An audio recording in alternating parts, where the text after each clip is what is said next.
Hello. Hello. Yes. Hello. Assalamu alaikum. Is it Christian Prince? Yes, this is a Christian Prince. How are you? Oh, nice to meet you. I'm good. I've been listening to your videos, and I've got a question for you, if that's okay. Yeah, no problem. But we have a topic today. Do you want to share with us? Is the topic? What's the topic? It's about your prophet. Okay. You know, in Islam, who is the one who make decision? Is it Allah? Is it the prophet? Who? Allah. Where you get where you get this from? Does it say does it say really that Allah, or it says that Allah and Muhammad is the one who make decision? Oh, you're talking about the verse, if Allah and the Prophet make a rule for you, it is not for you to question it, just obey and follow.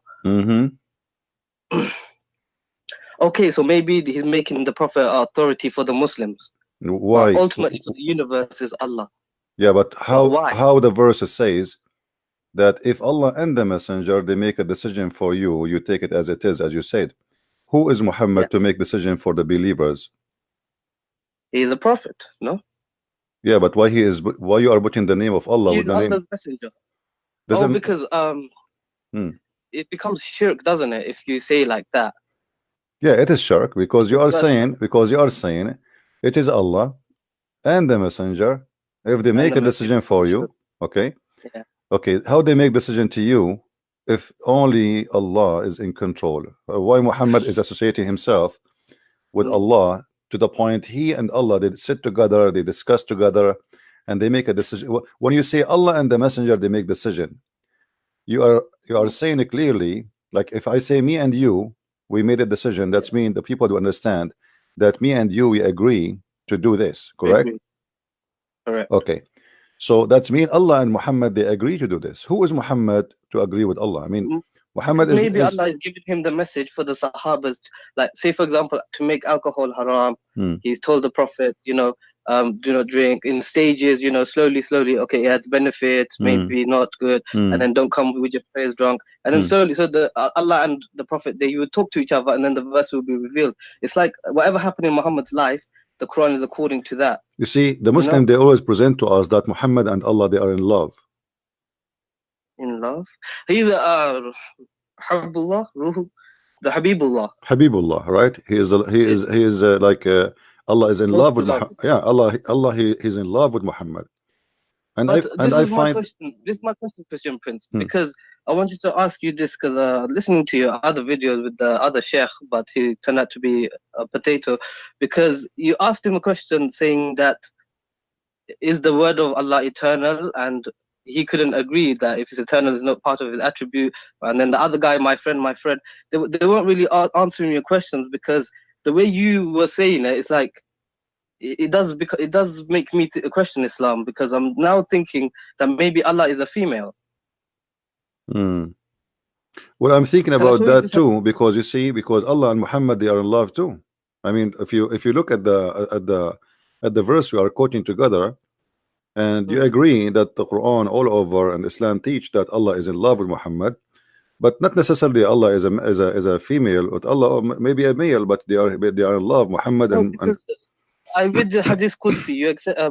We in Islam, Hadith Qudsi is from Allah, right? The Prophet, he does speak of his own. Yeah. So it says, narrated Salama, Hadith number 847. Wife of the Prophet, said that God's messenger, may God's peace and blessing be upon him, said, the womb is a derivative of God that clings to the loin of the Lord and asks God for its rights. So what does this mean? Well, this is the, you see that in the old in before Islam, people, they believe that the womb of the women, yes, raham, it is the womb of God, you know, like women when she gets rahma means mercy as well. So yeah, but this Arabic is a rich language. But this is by time. The Arabic is not really, Arabic is a rich language, but Arabic is not really Arabic. Arabic is a collection of languages, but number one collection is coming from the Aramaic. Yeah. So the word Rahma, Ar-Rahman, is coming from the Aramaic, you know, and even the Christians, they use that word, but doesn't mean anything. It's about it have a connection for the old days when the Aramaic, they used to be pagan. Yeah, you know, it have a connection. But it's not farj, is it? It's not farj. It doesn't mean vagina. No, the rahma, the raham is where the baby, you know, he's there. But you need to remember that in the old days, people, they even the Arab, like the black stone is what even the tafsir says that the black stone was white, but the women blood. I read the Quran. I do not find the black stone in the Quran. It's not mentioned there. You know the verse? Yeah, but because this is, you see, this is something Muhammad later, if you notice, Muhammad, he was praying for many years toward Jerusalem, right? Right. And then when he became victorious, which means at the end, he became victorious in Mecca, he changed the direction because it was a necessity of money. You know, Muhammad. Why? What do you mean money? Because to generate income to the Makkah, to the Kaaba. Because the Kaaba became, it's like, imagine if I force everybody to go to Las Vegas today, right? Make money, generate money. Yeah, okay. Yeah. So it's like a pilgrimage became to make money. That's why Saudi Arabia is rich now, because of the pilgrimage. Otherwise, you see, Saudi Arabia for the last 14 centuries, especially let us say after Islam is not powerful and the caliphate, they are not making money from attacking the neighbors. Saudi Arabia, their only one income they have is the Kaaba. Yeah. Because there was no oil. There was no oil. Then after the oil, you know, things that change. But until now, imagine if there is 2 million people, they go during the Hajj time, right? And every one of them, he spend an average of $4,000 to $5,000 between airline ticket, because even the government, they make a percentage from this airline. So between airline ticket and between hotel and spending money and buying gifts. So if we But how do you know these hadiths are real? Because it came 250 years after Imam Bukhari. He didn't even live in Makkah. So how do we know this is authentic? Even the Sahih hadith? books. What hadith you're talking about?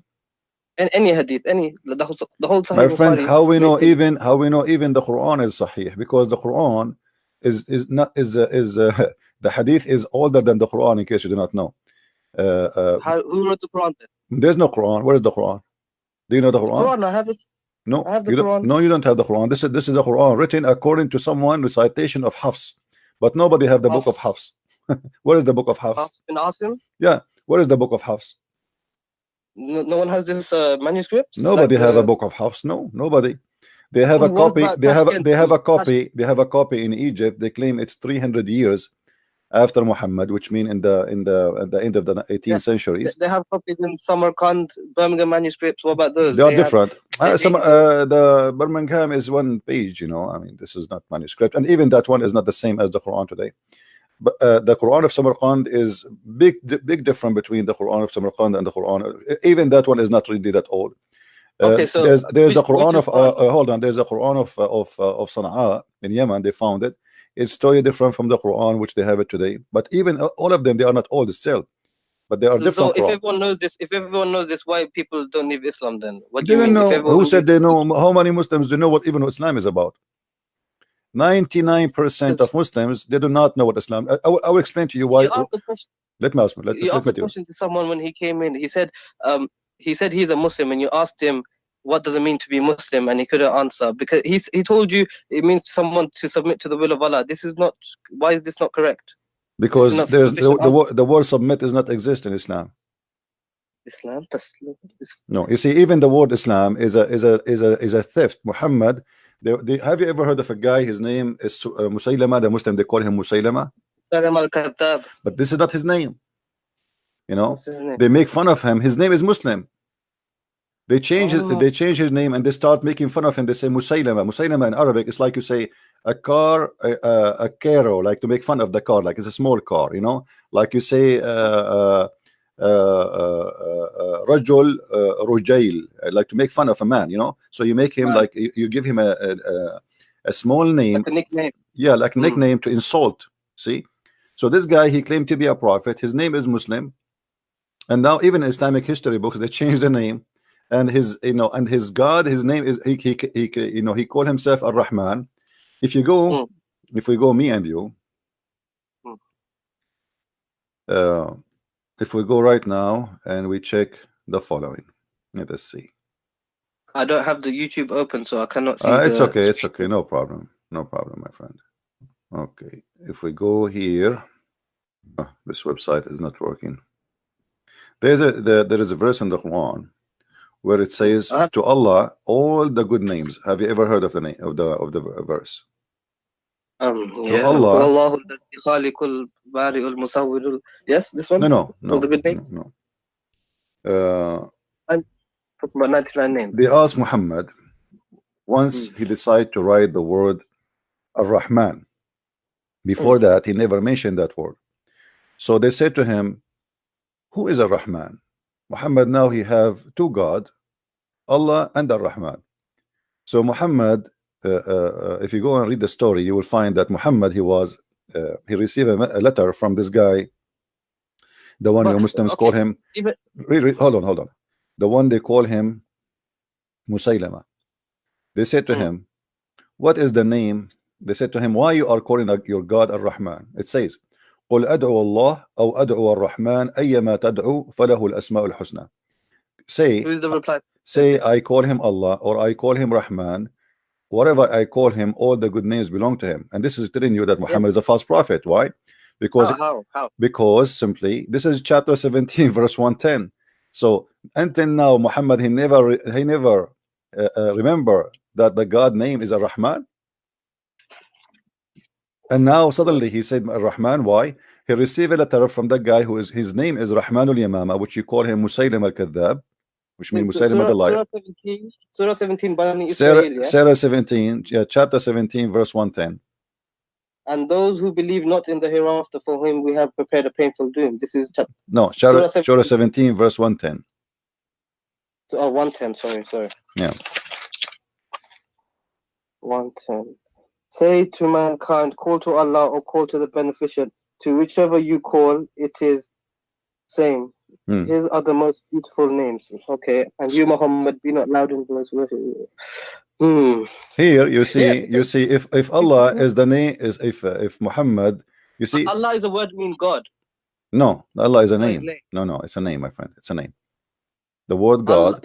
Al-Ilah, Allah. No, Al-Ilah, different word. Al-Ilah is an Aramaic word, mean Il-Lah, which you see like in the same in Arabic we say Ar-Rab. The al you know in Arabic is the, but in the old language, al is a word mean God, and sometimes the word appear in the beginning. Yeah, but el is a word. No, el later became el in the even in ancient Hebrew. In the beginning, like Israel was not Israel, it was Israel. Ishmael was not Ishmael, it was Ishmael. Okay. So the language evolved over time. This is what you're saying. Yeah, in the ancient Hebrew, it was al, not al. So by time it became al. But the name of the God of Islam keep the old word, the old Aramaic word, which al. So, but who is the pagan god of Islam? It was Hubal, not Allah. So how can Hubal? You see, Huba, al is the word mean God, same as Baal, you know. Yeah. So al is a word inside the name of Allah, and that that will lead us to al. And if you go to chapter 1 verse number 2, it says Alhamdulillah lillah. Okay. Li in Arabic mean two. Lah is the name of your God. Did you ask yourself what happened to Allah? But you don't say it because. But you know Arabic grammar. This is how it is, isn't it? To connect the words. No. This is not, because in Arabic grammar you cannot take letters from a name. Doesn't matter what the grammar. So you're saying Allah means the La. My friend. If the name, if it's a name, all of it is a name, you cannot take letters from it. There's no grammar can change it. You know. True. Okay, you're right. Because you can't. Yeah, but the letter J didn't exist in the Bible, but yeah, you say Yeshua is Jesus. It evolved like this. J. Okay, this is not a change in the name. This is making equivalent, like, because they don't have a letter, what they can do. You know, like you cannot say they cannot say Yeshua as an example. In Arabic, I say Yeshua. In the Hebrew, Yeshua. Why? Because in the same like the same as any dialect, sometimes the scene appear as Sheen. You said the name is the name. You said name is the name. You can't change the name. You cannot change. No, you cannot change. You cannot change. No, you cannot change. But this is not a change, by the way, because this is the same name, but Yeshua, Jesus, totally different. No, it's not Yeshua. Actually, it's Yeshua. You see, because you cannot pronounce it Da'in, so they say Yeshua, Yeshua. But it is Yeshua. So some nations, they cannot pronounce the name because they don't have equal letter. Okay, makes sense. Like in the Arabic, no P in it. Like same time, like if you go in the Quran today translation, they say Isa, they say Jesus, right? Yeah. But there's no Jesus in the Quran, it's Isa, right? And if we ask who is Isa, nobody knows. We never heard of Isa.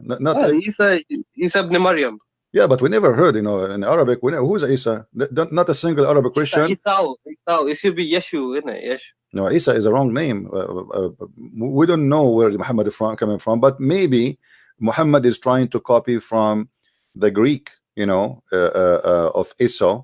So he trying to copy such a name from the Greek. But this is telling us again that Muhammad is a false prophet, because if Muhammad he chose, if you look at the Quran, you will see Muhammad he chose two Greek names, the Injil and the Isa. Okay.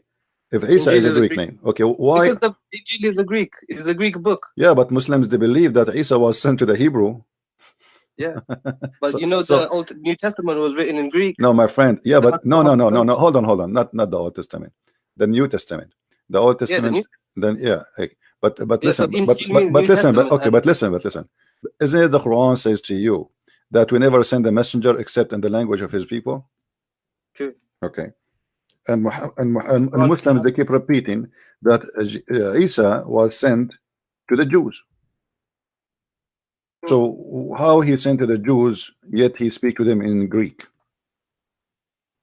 Because he's just saying the book is name is in Greek, Injil, right? No. Okay, no, but the name. Have you ever heard of a name of a book in Chinese, but the inside is English? No, but the New Testament was written in Greek. Yeah, that's what I'm saying. That's mean Muhammad. That's mean Muhammad. You are right, but Muhammad, the New Testament, first of all, is written in 3 languages, major 3 languages, and there are other languages. But this is not the question. The question is, if Isa is sent to the Hebrew, why his name? Who is the one who gave the name? The name, is it Allah or Isa? Allah. Isn't it Allah is the one who gave it the name? But Isa is not really his name either. It No. be Emmanuel. Hold on. Don't miss things around. Focus with me. Who is the one who named the book of Isa Injil? Is it Isa or Allah? Allah. This is his book. Correct? It is the book of Allah, supposedly. Okay. So why Allah he chose a Greek name for a Hebrew messenger? 1 second, Christian Prince. Sorry. Yeah. What? No. I'll come back later. Yeah, I'm busy. I'm having a debate. Yeah. Christian Prince. Oh, what? Are we on YouTube right now? Yeah. Do you hear me? Do you understand what I said? Yeah, I did. But we know that the Bible was written by men inspired by God. So this is what God is saying. It's his book, but he inspired it through the men. My friend, doesn't matter. But doesn't matter. The name Allah book is not according to Islam. There's nothing is called the Bible written by man, inspired by God. Islam believe that every word sent is sent by Allah, word by word. They don't believe. No, that's only for the Quran. Only for the Quran we believe this. No. Everything is inspiration from Allah. You can't tell me what the Muslims believe, because this is the belief. Because you do not know what you believe. Since when you know what we believe? If I ask you now what Allah means, do you know? Allah is the God. Where it gets from? What do you mean the God? I'm asking you what it means. I'm not asking you the God. I know that this is the name of your God. What the name mean? What the name mean? Yeah. That's what I don't know. See, here we go. So don't tell me that how they teach the Muslims. I don't know. If I ask you what Isa means, do you know? Isa? Yeah. Hairy? What hairy? What? Isa comes from the hairy. What hairy mean? Hairy? You have hair? Hair. That's funny. I'm not Arabic speaker, my friend, so I don't know. Okay, not only you, all the Muslims do not know what Israel mean. They do not know. I'm from Bangladesh. What Abraham mean. They don't know what Jibril mean. They don't know what Israel mean. They don't know what Mikael mean, because Abraham means like someone who crossed over to the other part. But you are watching me. I understand, but this is not in Islam. You learned that from me. Yeah, I did. Okay, so what is the answer in Islam? What is the answer in Islam? There's no answer. So Islam, don't tell me that you want to teach me my religion. Yes, I will teach you religion. Even the Muslims, they do not know. Even the Muslims. Look. Let me show you how foolish Islam is. Do you know the father of Abraham? What his name in the Quran? It's Azhar. Azhar. Okay. Azar, the Bible. Azar is a word mean foolish or fool. Yeah. How this has became a name in the Quran for the father of Abraham? Chapter 67, verse number 4. 67. Could you read for me, please? The Muslims, because they don't know what this word means, and including Muhammad, they said, okay, well, this must be the name of the father of Abraham, but Muhammad is copying it from someone else's book. So who did he copy from? He copied from Waraq ibn Nawfal. But how did Waraq ibn Nawfal know all these things? You know, the Waraq ibn Nawfal, even the hadith confirmed that Waraq ibn Nawfal was translating from the Bible, from the Aramaic into the Arabic. And this is but the Quran mentions a lot of things like the gestation period of the baby in the womb. This is like why this is why it's stupid. Why is it stupid? Because we will talk about that. No problem. Let's finish this one. Okay. Abraham said to his father Azar. You see, the Muslim, they don't translate the word Azar. Why? Because they think this is a word. It's a name of the father of Abraham. Okay, but this is a word mean foolish, and that makes sense. Put it in context. Abraham said to his father, foolish, are you going to worship false gods? Makes sense. Okay, so the idiots in Islam, including Muhammad, I'm not insulting, I'm saying what I believe. He took the word from the book of Waraqa, he put it there. He do not know what Azar mean. He keep it as it is. He thought it's a name. Azar, what does it mean foolish in Arabic? No, it's in Aramaic language. Aramaic language. Yeah, because the Bible because obviously this Waraqa, he learned Aramaic, and he knew but in the Quran, does Allah not say Lughat al-Arabiya, the Quran, in the best Arabic? The Quran have nothing in Arabic. Even the word Quran is not Arabic. There's nothing in Arabic. It's called Quran. This is false word. This not exist. It's citation. Iqra from Iqra. No, Iqra. Even the word Iqra is not Arabic. It's in Aramaic. From Qarra wa Ra'a. Qarra, it's you say something with your lips. Ra'a is something you see something with your eyes. So Qara'a. But there's nothing is called Quran. There's nothing is called Quran. Quran is a wrong word. It's like in Arabic we say akala ya'kulu aklan. You don't say aklanan, So qara'a is the word which is coming from the Aramaic. Yeah, but then Quran is a funny word. At the same time, everything in this religion, as you see, is based on a man who claimed that he and his God, they make decision, and this is shirk. When you accept that Muhammad and Allah, if they make a decision for you Muslims, I mean, if I am a man who is obedience to God and I am just a messenger of God, why I'm putting my name in Quran? Who is the one saying that there? Allah himself, supposedly. Obviously Muhammad is inserted the name of his God next to his name to give himself a holy position. Holy power, yeah. So now whatever Muhammad he say, otherwise who is the one who decide? If we ask any Muslim, who is the one decide? Like I asked you, you said to me Allah. But as you see, it is not for a believing men, and all of it is about sex. If you go and see, it's about sex. All the things Muhammad he gave himself power right away when its connection with sex. Zainab bint Jahish. Allah, if you search for the word qada, you will find that qada walamma qada minha zaydun wa taran walamma qada, here the same word. وَإِذَا قَضَى اللَّهُ وَرَسُولَهُ Allah wa Rasuluhu, and if the Prophet and Allah and the Messenger, they made a decision, Allah and the Messenger made a decision, how that can be? Okay, maybe like a king, he gives the order to his servant. No, my friend, it says no. It says Allah and his messenger have decided the matter. You see, if I am a messenger, I don't decide. That's true.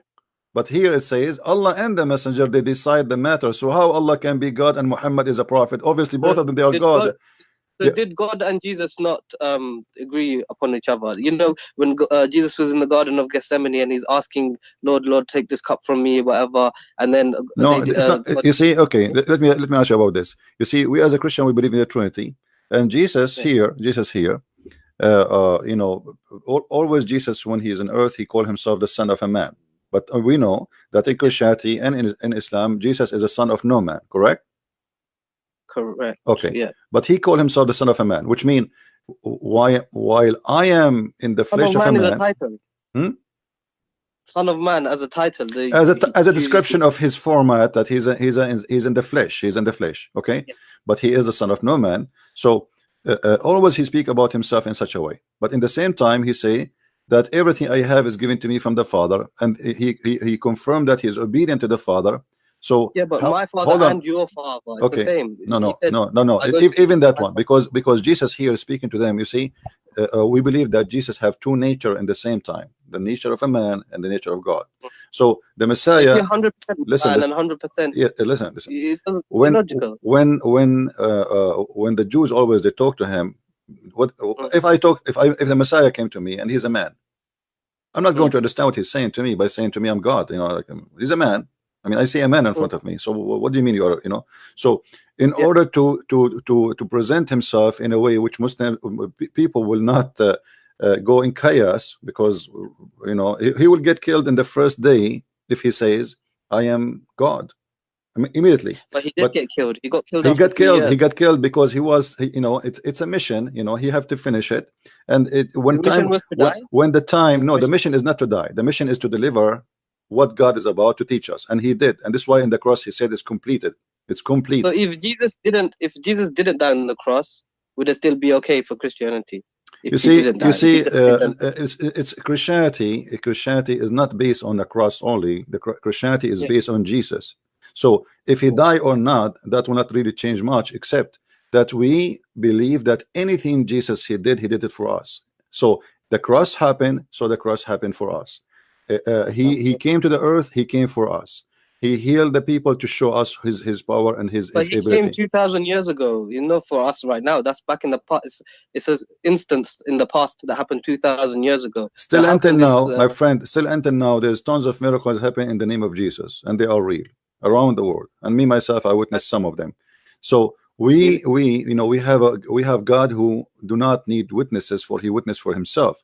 Not the same as Muhammad. No witnesses at all. Even the angel came to him, nobody saw the angel. A guy, he came to Muhammad, he asked him a few questions, he left. After he left, Muhammad, he said, do you know who's this guy? They said, who? He said, this is Jibreel. I mean, what a joke. So how did these people not see this man again and then say, oh, you're Jibreel, or trap him? You know, there would have been another story. Well, in the hadith, they saw him again. You know, there's Muhammad, he fabricated stories, yes, and you know, Muhammad, he got busted. So how would you not be found out if he's lying so much? Have you ever have you ever of a guy, his name is Dahya al-Kalbi? Never. Dahya al-Kalbi is Jibreel. Dahya al-Kalbi is the same guy. Muhammad, he sent him to the king of the Roman in Jerusalem to carry his letter. He was the most handsome man in Quraysh, and he was the boyfriend of Muhammad. Here we go. Read with me carefully. It says that Dahya al-Kalbi, that Jibreel come to Muhammad always. Where's this reference? Where's this coming from? This is Sahih. This is Sahih an-Nisa'i. We can show it from the Bukhari, no problem. It's all over. It says, I don't know him more than any among you. That was Jibreel, peace be upon him, be upon you, who came down in the form of Dahya al-Kalbi. Now, if you go and search the books, you will find that Aisha, she was jealous from Dahya al-Kalbi and from Salman al-Farisi, both of them. Aisha, she said that Dahya al-Kalbi, Muhammad, he never say no to Dahya al-Kalbi, and it was always he received him with a smile, but yet he say no to my father, which means Abu Bakr, he come to her house, Muhammad, he might say I'm busy, tell him to come later, but no way he will say I'm busy to Dahya al-Kalbi. Okay, so maybe they had a special friendship. Very special friendship, and even after the middle of the night. we can't jump into without proof. You cannot say this. No, I can, my friend. I can. You know, Muhammad. Obviously, there is a proof. There is a story. I should find it for you. Where Ibn Abbas, he entered the house of Muhammad, and he saw it. It says in the books that he found it in a meditation position or situation. Situation, but didn't describe to us what is that. And then the guy right away he left when Ibn Abbas was a kid, you know, the guy he right away he left. So Ibn Abbas, he said to him, is that Dahya? He was with you? Muhammad, he said, yes, he looked like Dahya, but this is Jibreel. Now you tell me, Why, first of all, Jibril is coming in the look of this guy, Dahya? I mean now we will have two people in the street, so people will be confused. Who is Dahya and who is Jibril? So Dahya now, if you want to, Dahya now he can play a scam anytime. He can say I am Jibril, because the Prophet, he confirmed that Jibril comes in his image. So okay, if Jibril does choose to do that because maybe he doesn't want to scare the Sahabas to give Prophet the messages, why not? Why is it not possible for him to do that? Allah is possible to change the form of Jibril to make Dahya Kalbi to talk to. But why a guy, he is next door neighbor for you, and he is the most handsome man in Quraysh? Why? And the man who come always to Muhammad anytime. You see, Aisha, when she mentioned that Dahya, he come always to Muhammad, she did not say Jibril, she said Dahya. So she's always talking about the same person who is Dahya, that always is welcome in the house of Muhammad, and Muhammad never said no to him. And Aisha is jealous, because why this man, he have a special treatment? This is Dahya, this is not the angel Jibril now. So Muhammad, obviously, he wanna give an excuse why this guy, he come anytime, why this guy, he can be found. Be the one who squeezed him at the cave. The one who what? The one who squeezed him in the cave. Nobody squeezed him in the cave. This is a lie. I mean, that's the story of the squeeze in the cave. This is the first story of Islam. My friend, let me ask you, just to prove easy that the story about Muhammad being squeezed in the cave is a lie. If an angel, he wanna tell you read, do he need to squeeze you? Maybe. Why? What the squeezing will do? Maybe like send blood to the brain so he could read. Okay, let us say this is the reason. Jibril is a Dr. Jibril now, so he know what the blood will go where. Okay. Do it in the Dr. Zakir nice voice. Hold on. Muhammad, he been squeezed 3 times. Did he understand what the angel want? No. He said Iqra. Yeah, but still Muhammad is keep saying to him, Ma ana biqari. He never said I understand. Right? He squeezed him 3 times. Did Muhammad say now, okay, I get you, I will read what? Let me read? No. Same time, the story is stupid. How you say to him Iqra when you are not giving him paper? Because Iqra, you remember it when we speak about the word Quran and Qara? Qara, you have to read, you have to see something, and you have, you know, now the Muslim, they say Yaqra al-Quran, is me recite al-Quran. That's false. There's nothing. No, he was shown something by Jibril, the tablets, Lahu Mahfuz. No. He never give him anything, my friend. I can show you the hadith. There's no such a thing. Show me the hadith. Show me this hadith. Okay. Let us see. You know the Quran that we have today. Read with me, my friend. Read with me. The Muslim, they fabricate tons of stories to cover the problem of this religion. Read with me here. Okay, this is Sahih. Yeah, this is Sahih. This is Sahih Bukhari. The messenger was in the form of good, righteousness, true dream in his sleep. He never had a dream, but that had come true like bright daylight.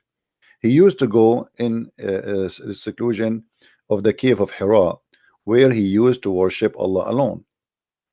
Continuously for many days, nights, he used to take him to the journey, the food for that stay, etc. Okay, and then come back to his wife Khadija and take the food, etc. Okay, till suddenly the truth descended. The truth. Imagine how insulting this is, because if Jibril is the truth, that means he is God, because this is one of the names of Allah, Al-Haq. The truth descended upon him while he was in the cave of Hira. The angel came to him and it asked, my friend, hold on, let us read together. All right. The angel came to him and asked him to read. Do you see the word read? I don't know if you can see the screen.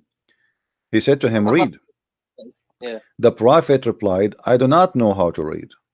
The prophet added, angel cut me forcefully and pressed me so hard, and I could not bear it anymore. Then he released me again and asked me to read. And then I replied, I cannot read. Huh? Ma'ana biqari means I cannot read. Well, according to the Muslims' understanding, which is very funny and very stupid, sorry to say, Muhammad, I believe he was not saying I cannot read. I believe he was saying read what? You know, Yeah, read but, what? Yeah. But as long as what the Muslims believe, we have to go with it. What we can do. No, this is the scholars. Scholars are infallible. They're not infallible with they're not ma'asum. No. You see, the problem is your prophet. He don't talk. He do poo-poo. Each time he say something, he destroy everything. Muhammad, he said that tajtami'u ummati ala batil. He said my nation will not agree upon something. It's false. And now the scholars, they use this as a scale. So they say as long the majority agree that this is what is meant, that's mean we are right. That that's it. You know. So Muhammad. So if everyone tomorrow. No. This is not right. This is ijma of the scholars. This is not right. No. He said that, my friend. Let me show you the hadith. You know, you have no idea what I'm talking about. No, okay, I believe the hadith. I believe the hadith. Yeah. But how they interpret it is up to you. You know. No, there's no. They are right. You know. If he is a true prophet, their interpretation is right. So my nation. They will not agree upon something is false. You know? Here we go. Read it. You see, this is a hadith. Every Muslim believe in it, and it's a confirmed by all of them, and they use it as a scale for anything they do. All right. So my nation will not agree about something. They will not unite. They will not agree about something misguided or or wrong.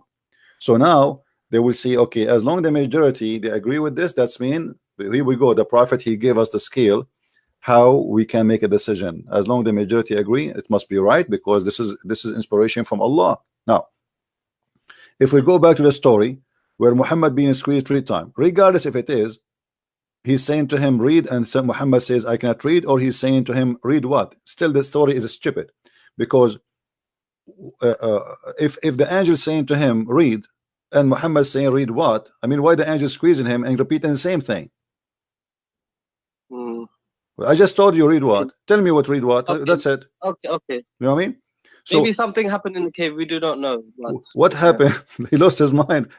My friend, come on. This is a story. Supposedly, this is a godly story. I mean, this is the first day the inspiration coming to Muhammad. This is a big day.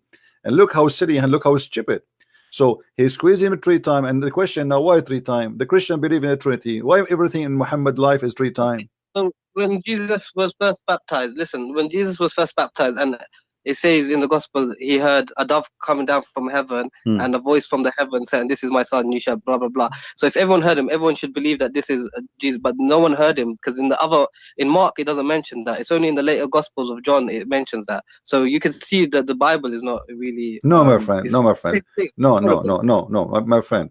You see, the Bible is written by four writers, and everyone, we do not need to repeat the same story exactly the same, because if we do, then there's no point of having 4 books. There's no point. If I am letter by letter the same. As an example, let us say I was in the front of the cross. You will see that this disciple, they report what been said, and what been said based in what they knew. So this person, he said, the Roman he said this, they thought that Jesus saying Elijah, you know, Jesus was saying Eli Eli. So they are reporting what people heard, what people they thought, what people etc. So this could be misinformation. No, this is not misinformation. This is true. This is what happened. So if I was there, according to their eyewitness. Yeah, but this is they are reporting what they thought it's hadith. It's hadith, the gospel, the full gospel. But this hadith, my friend, is coming from Muhammad. This is not from someone else. Muhammad, he went back, he told Khadija told us, and Muhammad himself, he told everybody. So this is what Muhammad, he witnessed for himself. There's no witnesses there. There's no 4 witnesses. There's no Luke, there's no Mark, there's no John, there's nobody. So was he known as trustworthy, Al-Amin? Sorry? Of the prophet, he was known as Al-Amin. What is Amin about him? Do you know what Al-Amin mean? Truthful one. How he can be truthful, but he went to the house of Zainab and he flirted with her. Because he saw her and then he said, my heart flips for you. Yeah. So is that a trustworthy? Al-Amin does not mean by the truthful. It means the trustworthy. Okay. Trustworthy. Okay. So if a man, if your father, with my respect to your family, came to your house and he flirted with your wife when you are not home, is that a trustworthy for you? No. Oh, this is what Muhammad is about. So how is it trustworthy? What kind of ethic? I mean, even a bad person would not do that. I mean, Even a bad, you know. But my friend, in the Quran it says, the Quran, like, when they wanted to divorce her. No, you see the same verse I'm showing you. Actually, this is about the same story. Muhammad, you see, let me show you the conspiracy of Muhammad. How bad this man is. When Muhammad, he wanted Zainab to be in the house of this man so he can get into her. He's not, you know, he don't want to marry her. His own cousin sister. Listen. Zainab bin Jahsh, Listen. My friend, listen. Muhammad, he wanted to marry Zainab to Zayd, and he did. Yes. And later we find that Muhammad, he go to the house when the husband is not there.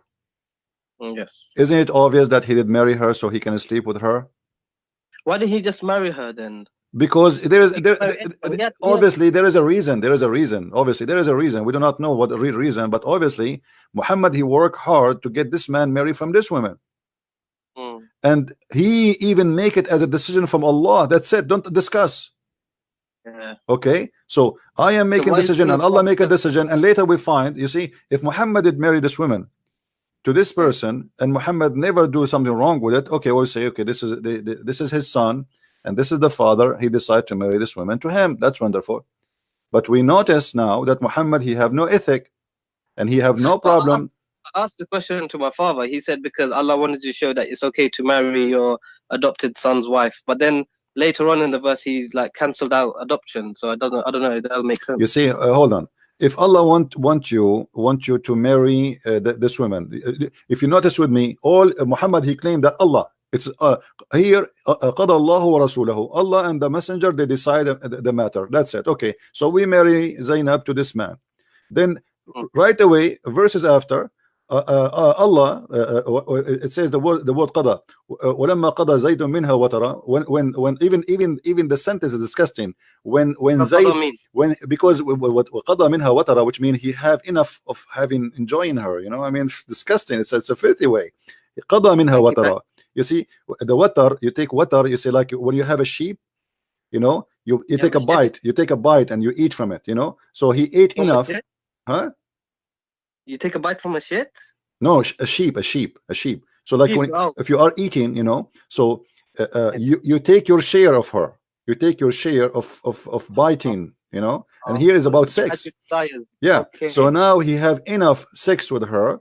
So now he and if you read the verse, it's very, very stupid, because Allah saying Muhammad saying to the man, why you want to leave your wife? But the guy an hour ago, he was in the house of the man flirting with the wife. I mean, this is hypocrisy. Imagine I was in your house flirting with your wife, and then you come to me, says, hey CP, I want to divorce my wife. I say, no man, keep her. But Zainab, she wanted Muhammad though, because she agreed to my divorce. friend Zainab, obviously she is a whore. She is with him in the bed from the beginning. She for sure Zayd is a slave. Muhammad is the king. If she liked him, then why wouldn't she just marry him first then? Because he forced her. That's it. As you see, she don't dare to say no. Her family cannot say no. Nobody can say. He says, look what it says. إِذَا قَضَى اللَّهُ وَرَسُولَهُ أَمْرًا. That's it. Don't discuss. If Muhammad and if Allah and the messenger, they made a decision, don't discuss with me. Then we can't discuss this then. Nobody can discuss. That's it. It says Allah, when Allah and his messenger have decided a matter, huh? Everyone should obey. That's it. You cannot say no. You can't question Muhammad. You cannot question, and not only that, he attached his name to Allah. So now we have two names together, and both they cannot, you know, separate it. So the second, and there is tons of verses in the Quran says, وَأَطِيعُوا اللَّهَ وَأَطِيعُوا الرَّسُولَ. You know, obey Allah and obey the messenger. That's it. So if Muhammad, he says. But how do you obey the messenger? You have to obey the Quran, because that is the message. No, because there's many things in the Quran against what Muhammad said in the Hadith. Still Muslims, they follow the Hadith. قُلْ أَطِيعُوا اللَّهَ وَأَطِيعُوا الرَّسُولَ. Chapter 3 verse number 32. Chapter 3 verse 132.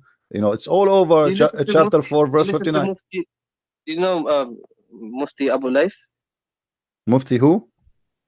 Abu Laif. I don't know who's this guy.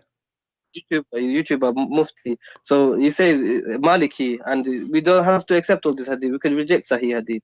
So it's not a problem. My friend, this is a lie.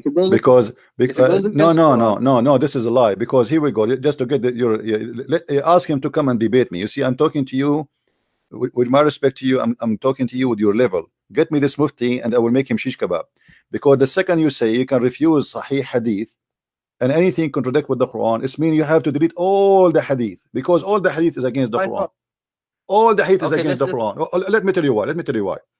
What the Quran speak about how Allah he taught mankind with the pen.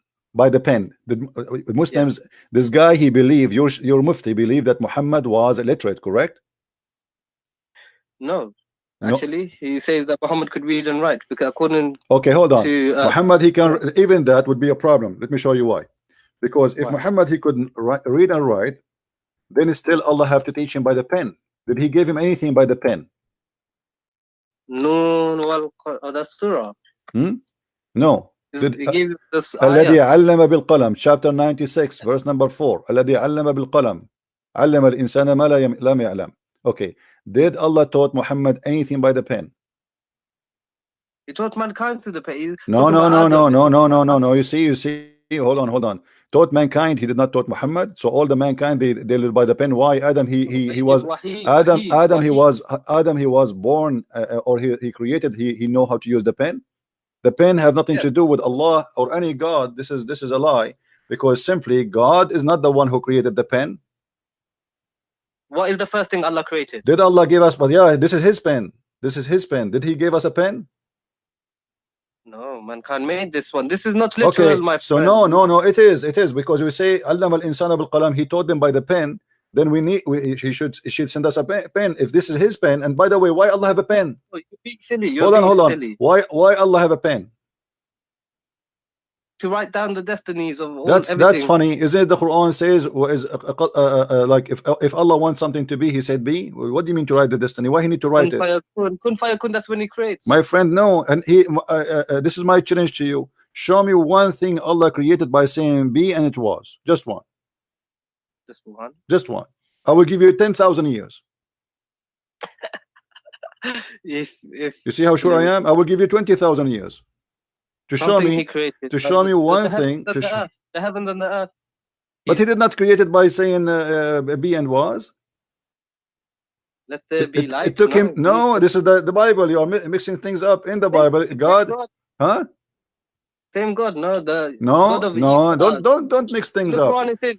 In the Quran it says, is the God of Abraham, Ismail. My friend, this is shish kebab. I can say I am God and I am the God of Abraham. Well, who does it? Okay, but okay, anyone can say anything. Okay, no. What is? There is no way, my friend. If we have the same God, we should have the same heaven at least. Have you ever heard of a guy? He have a heaven full of women and vagina, and the other one says there's no marriage and there's. In heaven you can have anything you want, bro. No, this is false, because this is stupid actually to say to have anything you want. But if somebody is a gay, what if somebody want to have sex with Muhammad? Then they can. That's wonderful. So Muhammad now is bending over and people are lined up to do him. But Allah wouldn't let that happen. Allah wouldn't let that happen. You made the promise. You said whatever you wish. The second you make a promise, whatever you wish, this means whatever you wish. Why would you want to have sex with Muhammad in prison? My friend, the second you say whatever you wish, you have to keep your promise. If I say to you, go inside my house. Hold on, my friend. Let us be honest here. If I say to you, whatever you wish, go inside my house and you pick it up. Have whatever you wish. And then inside my house we have my wife, and I say, okay, I want to have her. I just told you, I promised you that whatever you wish, that's it.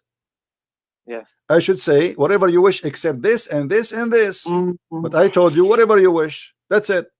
So this is madness. In the same time, the Quran says stupid things, like as you said, you said to me, and I said let us talk about this later. You said the creation of the baby, right? You said science, the creation of the baby. Okay, let's talk about that. How the baby is created in the Quran. The Quran, nutfah, the drop emitted between the backbone and the rib, and then it goes inside the formation. Okay, first is closed, clot, a leech like thing. Then it's closed with flesh, then bones, then it's formed in it with the soul. Yes. So I can't remember the verse exactly. So is that correct?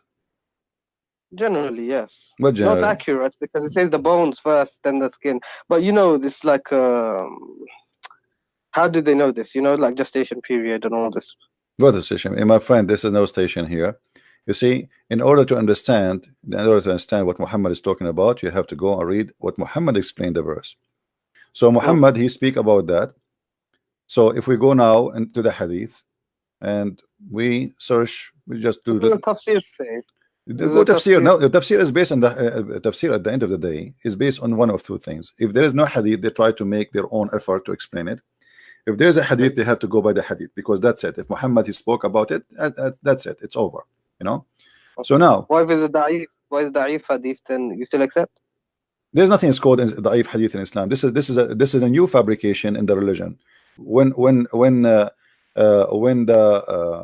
the Muslim, they became under a lot of threat and attacks by us, exposing Islam. So this is why tafsirs exist. If you remember, I have debating Dr. Ruhi, and you told me you were watching. Ruhi, yes. Dr. Ruhi said tafsir exist to fix a problem. Yeah. Okay. What is the problem? That Christians, Arab Christians, they expose Islam. So the Muslims, they make tafsir not to explain the Quran, to defend Islam. This is why you see all the tafsir is have a one target, is to defend Islam, fabricating lies about what Muhammad and what happened. But even though after all the defense they did, they failed. Look, read with me. This is your prophet saying. Prophet said, at every womb, Allah appoint an angel. Here we go. Inside the womb, there's an angel.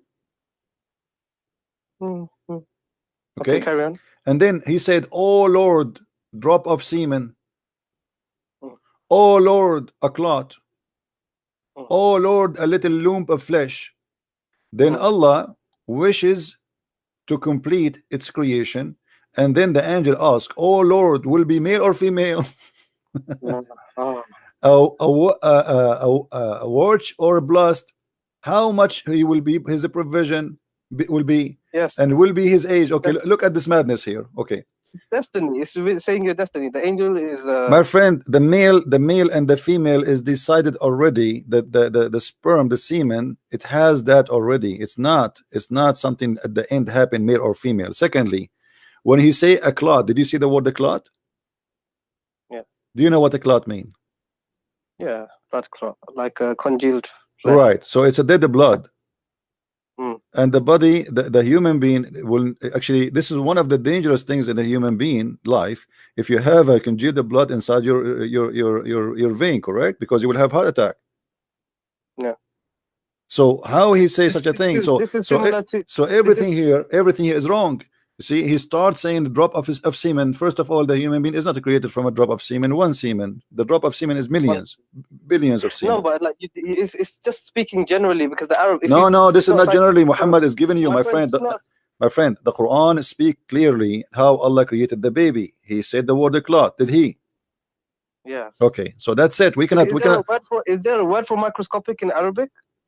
No, what microscopic? Then what do you want Allah to say? Microscopic, one semen, No, no. You see, clot in Arabic. In Arabic, a clot is a dead blood. It is dead blood. How you say that? It's not about science now. It's something we know. If you cut yourself and you have a blood in the top of your skin when it's go dry, which is to protect you, right? Yes, okay. Yes. That is what he's talking about. Alaqa. It's stuck in your yeah. Alaqa, a clinging thing. It means something that. No, it's not a clinging thing. This is a lie. You see, in one of the translations they say that. This is not. You see, alaqa. The Muslim they try to. Telling me that all the Muslim translations are lying to me. All of them, they are lying, because we can go to the Arabic. Because we can go to the Arabic and see the interpretation, and you will see none of them agree with that. It's a bullshit. Excuse my language. It's a garbage. Okay. Shame on them to try to change it, because not even one Muslim scholar agree that this is mean alaqa as they claim. Did you remember the hadith I showed you, that there is no way my nation will agree about one thing is misguided? Okay, all the Muslim scholars agree that. I could not find one, just one, who claim that the word alaqa is about the leech. They say the leech. Not even one.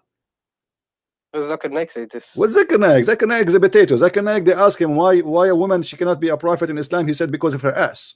I mean, this is a prophet. What do you mean? Huh? What do you mean? Go and search the video. Go and search the video. He said, they asked him, a woman, she asked him, why there is no woman, she is a prophet in Islam. He said, brother Titter, if a Muslim woman, he became a prophet. They have to lead the congregation. And if you lead the congregation, they have to do al-wudu. And if you do that, you have to bend over. And that will disturb the believer. What the heck? Her ass is the reason they would disturb them. She is bending over. I mean, the whole Muslims, they will forget about Allah now. They will focus in the ass of a beautiful woman. This is a scholar. This is stupid, you know.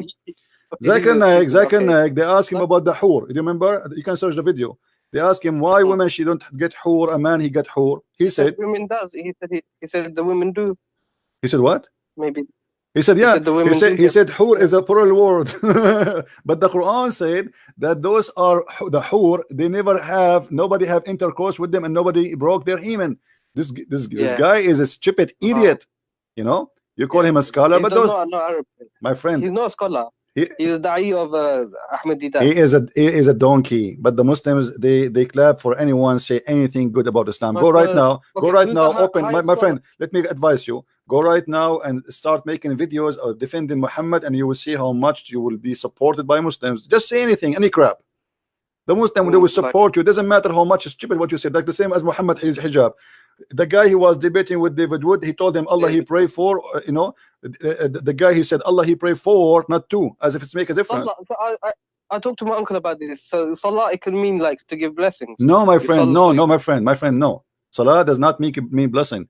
Even the donkey himself, he made a video saying that the Quran says that that Muhammad yusalli alaykum. Okay, yusalli alaykum, he said this is the same, it's the same exact word. We go to the interpretation, we find that yusalli alaykum mean he supplicated prayer to Allah to for you. So he said no, my friend, see, here we go, you mentioned different word. The word dua is different from word salah. Salah is something, dua, even if you say dua, imagine Allah, he's making dua. You know what dua? Oh, true. Who is he praying to? Right. So when he said that he prayed for, not pray to, he became a certified donkey, because you just admitted that your God is praying to someone. Who? He prayed to who? You know, like if I say to you, pray for me, you are not praying for me as God, but you are praying for God. Allah and his angels send blessings. That's the translation. That's a lie. That's a lie, my friend. Because here we go. Let me show you. Just to show you how Muslims, they lie to each other. They've tried to fool you. Because I've been studying for many years now, and you know, I do have debates with everyone, but I came across your videos. My friend, I think you are leaving Islam very soon if you did not leave yet. If you go to the you know, you sound a smart person, and you are not a donkey who like to be a donkey, because some people, they choose to be a donkey. Let me show you, my friend. When the Muslims, they say that that the word yusallun means sending blessing, let us analyze together. This is the Quran. I will put it in the screen. Okay, this is the false translation made by Muslims, but let us study this and look together at this false translation. Okay, wait for me. Let us zoom in more. Give me a second.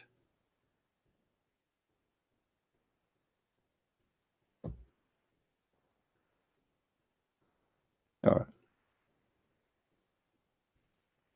Allah and his angels send the blessing on the Prophet. How stupid that a statement can be more than following. Read with me carefully and use your brain, please. If Allah he sent a blessing to you, my friend, do I need the blessing of the angels? Maybe it helps. What help? If Allah is God and he blessed me already, what the angels can do more than what Allah can do? Because the angels can protect you as well. You know, no, my friend, the angels are toys in the hand of Allah. They are just servants. So that's it. If Allah blessed me, my friend, you know, if I am God and I say I protect you, who can kill you? Nobody. If I say I bless you, who need to bless you after me? Nobody. No, because even when I say to you, listen, when your mother, she say bless you, my son, is she really blessing you? No, she is asking God to bless you, correct? All right. There's no man can bless anyone, and there's no angel can bless me. If I say no, but if I am the general of an army and I say I'm going to protect you, and I don't have to take the bullet for you, but my soldiers can. And so Allah, the angels are Allah's soldiers, so maybe they are used to help. You know, you my friend, like look what it says. This is we have to focus on the word blessing now. It's not about helping. That's it. The blessing is our bless. The bless is not an action. It is an order. If Allah is God, He say if you want something to be, is going to be. That's it. There's no addition what is to add. What is blessing? Huh? What is blessing? The blessing, it's mean whatever you do is going to be good. Whatever you do, your life is a good life. You will be a person. You have the support of God that whatever you do is going to be blessed, is going to be wonderful, is going to be amazing, is going to be good. So that's it. If Allah made a decision, if Allah made, let us make it simple for you. If I am a king and I decide to give you, I say to you, give him all the wealth. Do I need the angels or my ministers to give you the wealth? Because I am the one who gave all the wealth to you already. I decide their decision will not make any difference. Who are they? They work for me. So He gave him all what he needs. So what the angel would do, and look what it says here: Allahu wa malaikatahu, Allah and His angels send the blessing, which means both of them, they are doing the same action in the same time. That's stupid, because that means that the angels and Allah are equal. And that's mean that Muhammad needed both the angels and Allah, which means Allah is not enough. Same. No, maybe because the angels just follow Allah. So if Allah is giving the blessings, the angels will follow Allah. No, my friend, the angels don't follow Allah. The angels obey, and that's it. And there's nothing to obey here. That's it. So Allah is telling the angels to send blessings. No, my friend, how they can send the blessing if this is if you blessed him already? What blessing they will send? You have a warehouse, okay, open the warehouse and then blessing. He just blessed him. That's it. You're blessed. That's it.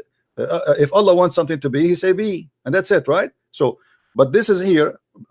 When Allah He mentioned that word, by the way, it's about the creation something, creating something. He say be is going to be.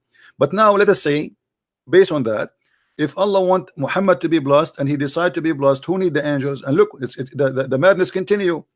It says, oh, who you believe, send ye blessing on him. Look, oh, it's not only the angels. It is the believers, and then salute him with respect. So look what happened now.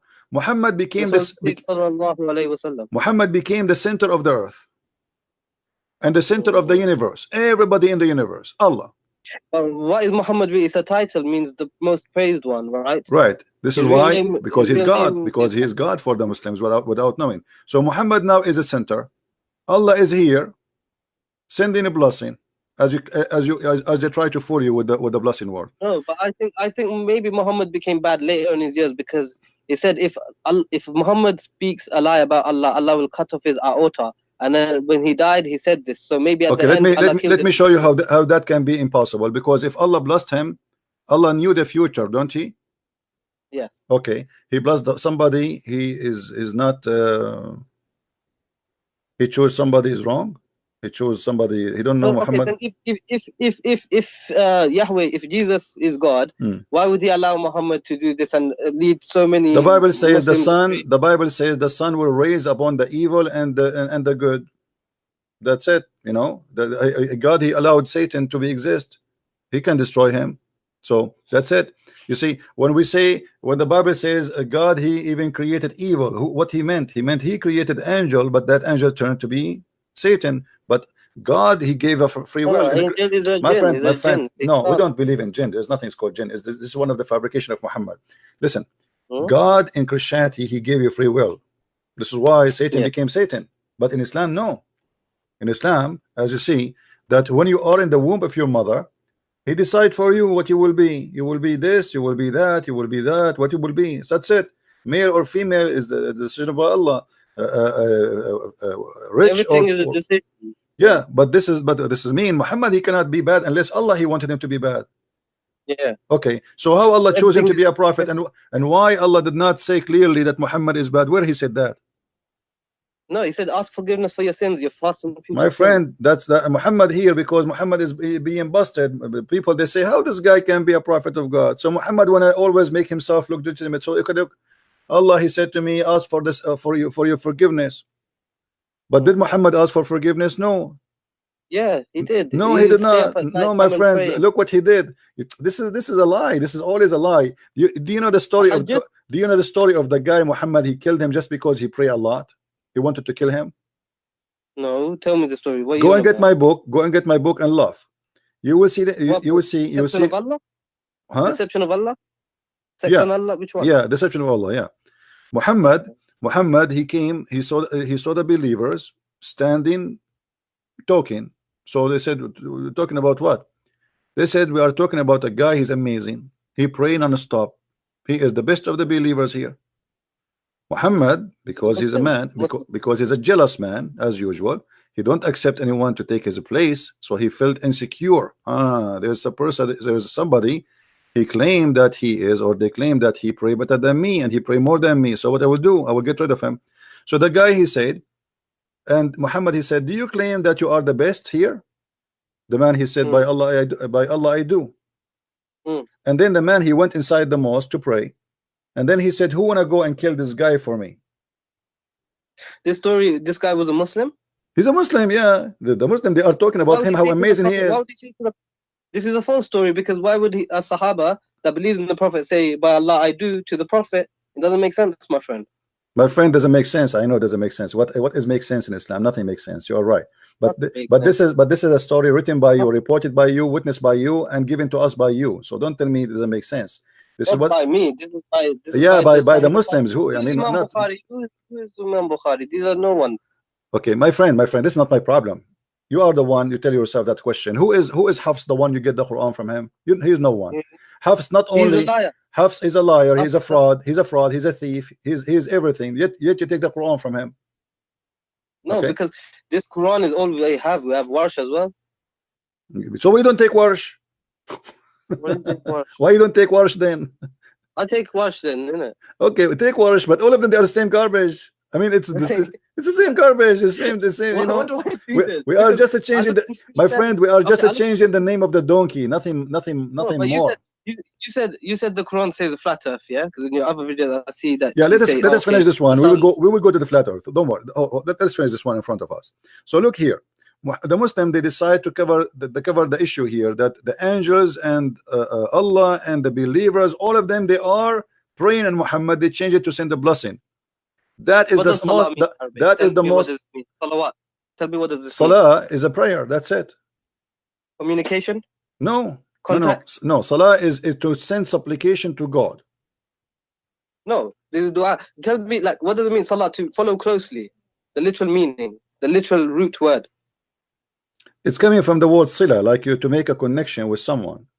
But salah, okay. But the second you say salah is not about connection with anyone.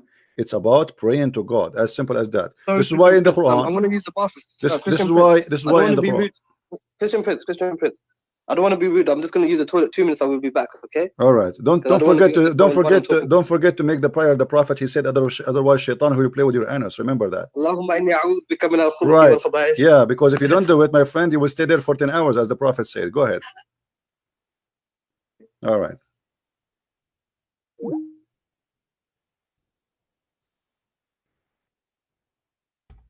Who's next?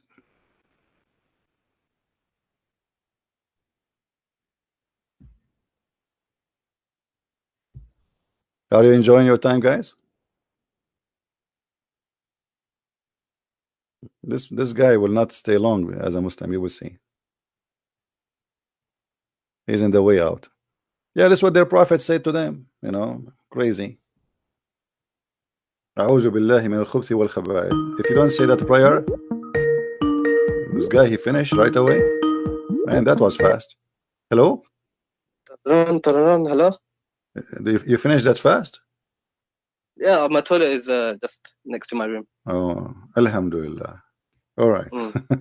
So now, my friend, the blessing, when somebody says a blessing, sending blessing, that is a stupid explanation, because if God blessed me, I do not need any blessing. But let me show you something, how Muhammad always involve everybody in any stupid story. Do you know this? Because you said salawat. Hold on. You said salawat means connection, right? No, salawat does not mean connection. Sila, connection. Salah mean a prayer always. This is why the Quran says aqimus salat. Aqimu. Establish contact. No. Establish the prayer, because prayer in Islam is a special action involve physical action. Involve. No, don't argue with me. You know, I can prove it easy. So if we go in the Quran, it says chapter 6 verse number 72. Aqimu salah. Do you see it? I can't see the screen, but you could read the chapter 6 verse number 72. Establish the prayer. Okay, and this is mentioned again, you know, in other verses. Let us see. If we take the word salah, just to show you how wrong you are. Chapter 2 verse chapter 2 verse number 3. Let us read together. That's the Muslim translation, not mine.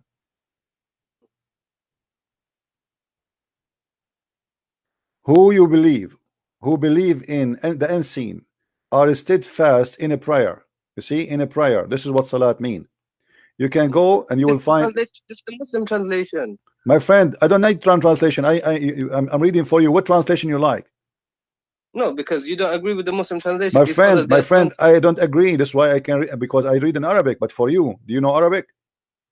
No, you know Arabic, so you translate to me. I translate for you. وَيُقِيمُونَ الصَّلَاةَ. Establish the prayer. The prayer is not a dua, is not tasbih, is not just saying a few words. You have to do certain things. See the Quran mentioning the word salah in a specific way. So when we say, how do you do salah? How do we do salah? You have to stand in a certain way. You have to do ablution before that. You have to say certain words. You have to repeat Muhammad words. You have to do exactly that is salah. Anything else is not salah. Anything else is dua, is you know, asking God for your own favor or whatever. But the Quran doesn't mention how to pray salah. It just gives like, okay, stand, bow, prostrate, and lie down. No one lies down. My friend, this is not the problem. The problem is the word salah always come as what we said. Establishing prayer. Anything else is not salat. Anything else is not salah. It can be tasbih, praise be to Allah. Dua, supplicate your own request, your own. You can say whatever you want. That's not salat. Salat is only you. Salah is namaz. This is what you're saying, yeah? Salah is what? Namaz. What do you mean namaz? What does that mean? Namaz. Salah. You know, we go to the mosque, pray Friday Jummah, like this. Not necessarily. You can do it at home, but you have to do it in a certain way. You have to, you know, to do ablution, and then you do salat. Whatever Muhammad he taught you to do. Anything else is not salah. The 5. Okay, so you're talking about. So Allah does salah. You're telling me Allah does, and His angels do salah. Like, Allah, He did salah. Absolutely. Allah did salah. You see, Allah.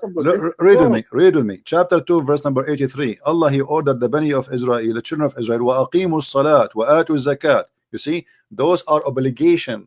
Dua is not obligation. Salah and give charity. Yes. Yeah, this is obligation. So what is obligation in Islam? Is to do salah. This is fard. The rest is not fard. Yes. Dua is not fard. You know, yes. but salat is a fard. That's it. And when the second we say salat, you are the one who told me Arabic is a rich language, correct? So there's many words for the word blessing. Yes, barakah. So there is no need to use the word salah. Obviously, he's speaking about salah. That's it. Allah did not speak. So Allah is doing salah. Allah is doing salah. Muhammad is doing salah. The Muslim doing salah. The angels doing salah. Everybody doing salah. And Muhammad hijab, he says Allah he pray for, not pray to. Suppose he's smart. Now, yes. Now, after he needed to clarify this, he did already. He made a video to fix this guy. He tried to fix it. He made it blind. You know. So he made a video. They will never get close to me. I see Speaker's Corner are very like.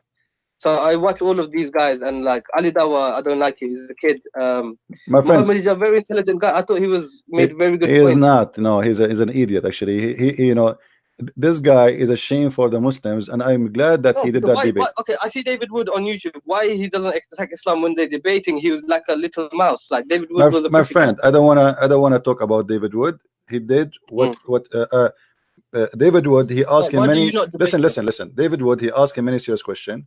I agree. David Wood, he did not do a good job to put him in the corner to you know, like he get a chance to destroy him immediately. But he's not a debater. David Wood is not a debater, and he is not. Yes, he is.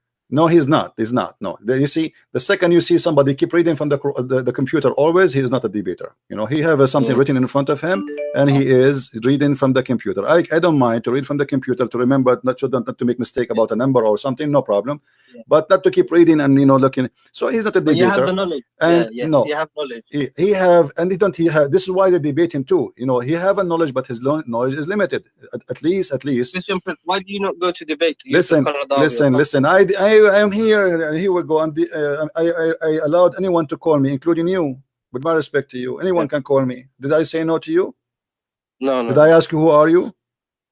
No. You might be a big sheikh, you might be nothing. Who care? I mean, I don't care. So I am welcoming anyone to call me, and I'm almost every day here. Why they don't call me? So with the Muslims, they choose someone who don't speak Arabic in purpose, who have limited knowledge in Islam, so he will do the minimum damage. And the second he says something, they start making fun of him because he don't speak Arabic. Yeah, right. Yeah, that's true. And then that stupid idiot Hijab, he said to David Wood, like, you do not know Hebrew, you do not know Arabic, as if he knew Hebrew. And then he said Emmanuel mean God is with us, which is stupid. Everybody was laughing. So it does mean that. It does not mean that, absolutely. Sorry, I said Elijah. He said Elijah is the same as he said Elijah is the same as Emmanuel. So he said Elijah mean God is with us, and this is stupid of him to say. So everybody was laughing, but David Wood there, he have a chance to laugh at him and say, look what he said. He said Elijah, this is stupid to say. And he said Allah is, but he was speaking in respect to the person. I don't know why. For me, if Muhammad Hijab was not very respectful. He was very rude. He was trying to be comedian. He avoided answering any question. And the Muslims, he started reading Quran. I found that really annoying when he just started singing. And he started singing, and he started etc. And then he said, when he asked him, why you Muslims you collect the spit of the Prophet and you wipe your face with it, he said, okay, what is it? This is a childish. I mean, this is stupid. The guy. What is the answer? Is it true? Is it true that the Arabs fought over the poo of the camel? Yeah. The what? The daughter of the Prophet, the camel did a poo, and then the Arabs fight over it. I don't know. There is stories about even the camel of Aisha. There's a video, you can watch it actually. A movie. It's a movie made by Muslims about Muslims. I will try to find it for you. I made a video about it actually before. Maybe you can find it. Aisha, she have a red camel, and when her camel piss or poo, after the camel move from his place, the Muslim, they rush and they jump over the poo and they fight over it, and they start sniff it and put it inside their clothes. And this is Aisha camel. This is not even the Prophet poo. So it's like a cult. Read with me. In chapter 33, verse number 43, it says, هو الذي يصلي عليكم وملائكته. Okay.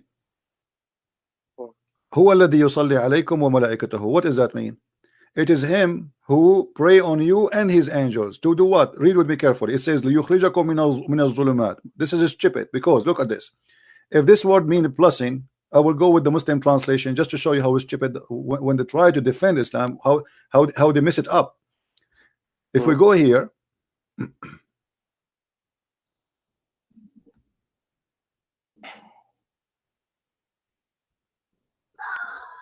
read with me. This is the Muslim fast translation. It is he, which means who is Allah, is who send a blessing on you, as do his angels, that he may bring you out of the depth of darkness. Look at this madness. Have you ever heard of somebody sending a blessing to someone he is in the darkness, and that may make him go out of darkness? That's stupid. It's like hope. No, but no. If I say you are blessed, you see, isn't it the Muslim? They say if Allah wants something to be, He say be is going to be. Okay. No, but it's not. It's a test. Life, like Muhammad was still. No, my friend. When I say I blessed you, do Allah bless me right now? He's blessing me. Okay. Is Jesus blessed? Is Jesus blessed? We see when we say the blessed God, because He is the blessing Himself. He is the blessing for the world. You see, he is the blessing. He is the blessing of the world. He is not about being blessed. He is the blessing. You see, Jesus is different from anyone. Let me explain to you. Jesus is a miracle. Jesus is a miracle. God is a miracle. Jesus is the Word of God. He is the Word, and He's a man in the same time. Jesus is the blessing for the world. He is not the blessed. He is the, when we say the blessed God, for he is the blessing. He is the source. Like we say, the spring of a blessing. He is the blessing for the world. So he is a blessed, yes, because he is the blessing. But look here, my friend. No, listen carefully. You know, in the Bible, my friend, in the Bible, it says that God is not a man. God is not a man who lie. Yeah, God is not Yeah, a man who and lies. we believe that God is not a man. Who told you that God is a man? Jesus is a man. What we believe, my friend, you see, the problem Muslims don't use their brain too much. We believe that God became a man, not man became God. When you say God is not a man, that's mean God is not a man. Secondly, when we say that God is not a man, read the rest of the verse. It says God is not a man who lie. So they are speaking about that every man lie except God. God does not lie. Okay, Jesus never lied. Never. But when he said that I will come back in the time of the apostles, that I shall be with you and all that, and then he didn't come. Like, he is with us always, my friend. You see, the Muslims, they quote for us verses about the Holy Spirit. They say the Comforter. Have you ever heard of it? Yeah. Okay. Jesus, he said clearly that I will be with you in the Spirit. So Jesus, we believe in the Trinity. So Jesus go, he is with us. He said, every two of you mention my name, I will be between them, which means I will be the third. So Jesus, he is with us. Enter the judgment day. Enter, he come back again. Okay, so let me ask you a question. Hold on. Here, what we see in the front of us, that Allah is sending a blessing. May he take you out of darkness. How that can happen? How that can happen? May he? Yeah. What may? If I blessed you, is that a may? Okay. Okay. Let's make it simple for you. If I say to you, I will make you healthy, and then I say, so may you come out of sickness. That's stupid. I make you healthy already. If I promise you health, God said in the Quran he will not do any miracles. That's why God said he's not going to do no miracles for Muhammad. So, he's not going to show signs. But here what I'm trying to show you is not about a miracle. I'm showing you, if this is a blessing, how this can blessing be? This is not a blessing. Allah, he pray on you, so you may get out of darkness. It's the same as any man. This is what the word here. They translate the word salah to blessing. Are you getting it? Yes. It's the same. I mean, pray for you so you may know the truth. So look what happened. Why would God pray? It doesn't make sense. Why would Muhammad say that God prays on him? He knows Arabic. Muhammad is Arab, so he knows Arabic. So why would he use the same word salah? Because you know the stupidity is there. I mean, should I make him smart for you? I don't know what to say. Okay, here Allah, he sent a blessing. This is not a blessing, this is salah, and the proof of that, so you may bring out of darkness. May, it's a wish, right? So here he made salah. I pray for you, so you may. That makes sense now, right? Yeah. Okay. Now we continue. Yeah. If we go in the Quran in different places, just to show you that you are talking about, things does not make sense. I mean, what is in Islam makes sense? If we go in the Quran, huh? No, carry on. Okay. If we go in the Quran from the beginning of the Quran, what the first verse in the Quran? Surah Fatiha. What it says? What it says? When you open the book, you mean the physical book? Yeah. Surah Fatiha. Alhamdulillahi Rabbil Alameen. No, start from the first verse. Oh. Bismillahir Rahmanir Rahim. Okay, who is the one who's talking? In the name of Allah. Okay, how Allah is talking, yet he says in the name of Allah. No, Bismillah is not part of the Quran. It is what we say. We say this. This is for the Muslims to say. No, my friend. No, my friend. This is Allah talking, my friend. This is Allah talking. He did not say. No, you see in the Quran, when Allah he wanted to say, he said Qul. I can show you tons places. Okay, here he did not say Qul. This is why you see. This is not part of the Quran. This is why you see some writers of the Quran, they refuse to add this chapter in the Quran because this was a prayer made by Muhammad.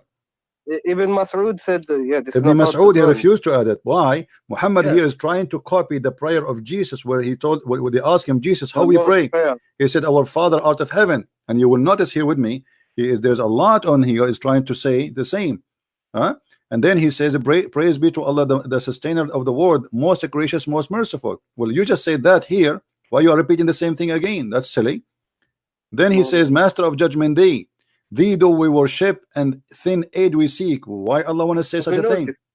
This is just a prayer. We know this. It's just You Muhammad. see, okay, how we go? Okay, you just say this is a prayer, right? Yeah. Okay, how you know it's a prayer? Because it's a wish. It's a wish, right? It's a wish, yeah. It's a wish. Isn't it the same as the verse I showed you previously? May you go out of darkness. Yeah, but in the Quran, it teaches us. See, no problem. No. That is dua. No problem. But the one is talking here is who? Is Allah. Allah is speaking about his action. Allah in the verse before this one I showed you. Allah is speaking about his action. My friend. No. When I said to you, Huwa alladhi yusalli alaykum wa malaikatahu, chapter 33, verse number 43. Yeah. It is he who pray on you and his angels, so you may get out of your darkness. You remember? Yeah. So here we go. The salah. I said to you, how do you know that this is salah? Because it's a wish. It's a wish. Yes. It's a wish. Yeah. Yeah. Okay. If Allah is God, He don't make a wish. He say be is going to be. That's it. So this is obviously is a salah. Now, if we go in the Quran and we try to find how Muhammad present his God for us, how Allah this God he function. Can you find any place for me to explain to me how does God function based on the Quran? What do you mean? Well, what do you mean how he function? I mean, how he understand things. If we go to the creation of the Quran as an example, creation of the earth and the heaven. Do you not reflect? He tells you to be logical. Quran is very logical. Logical? Okay, name for me one thing is logical in the Quran. Go ahead. One thing that's logical. Just one. Just one. A challenge between me and you. Just one thing is logical. Like do not eat pork. Do not eat pork. Okay, let me show you how stupid that is. Why? Because if you say to somebody don't eat pork, you should explain why. وَإِنَّمَا حُرِّمَتْ عَلَيْكُمُ الْمَيِّتَ وَالدَّمُ وَلَحْمُ الْخِنْزِيرِ. Why? Chapter 2 verse 173. You said you are the one who said it is logical, right? Okay. What is the logic of saying to me don't eat pork without telling me why? But you must believe Allah. He knows for you what is good. What he knows? He knows nothing. He knows nothing. He knows nothing. We can prove it easy. No, he knows nothing. No, my friend. Let me show you how funny the logic of Allah. If we go in the Quran, in the beginning of the Quran, we will find this.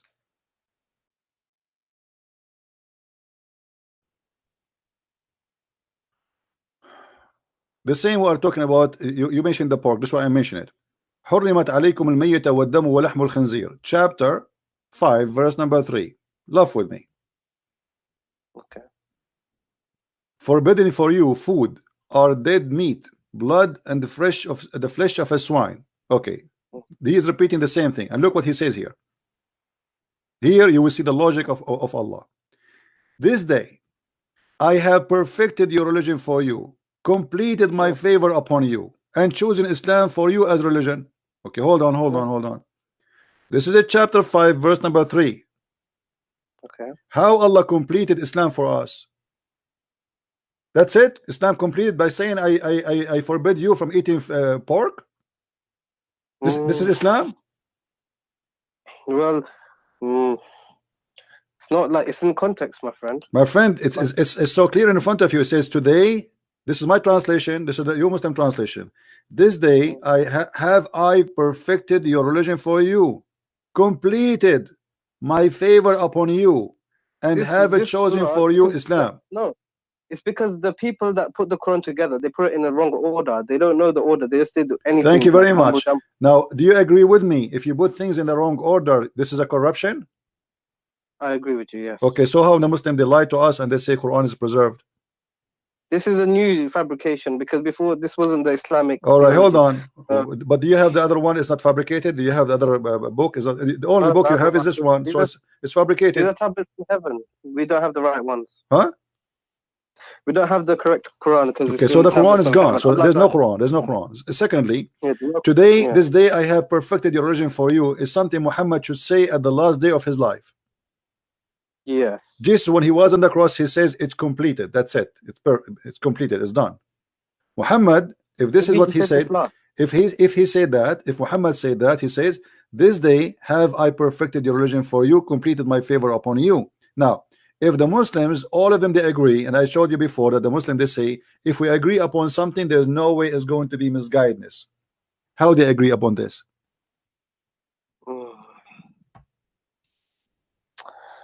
Well, you're taking the argument of saying that if everyone agrees, if there's 10 people in a room and 9 of them agree that Muhammad is... More Muslims, all Muslims agree upon that. I never saw a Muslim who's a true believer in Islam, he say, I don't agree with it.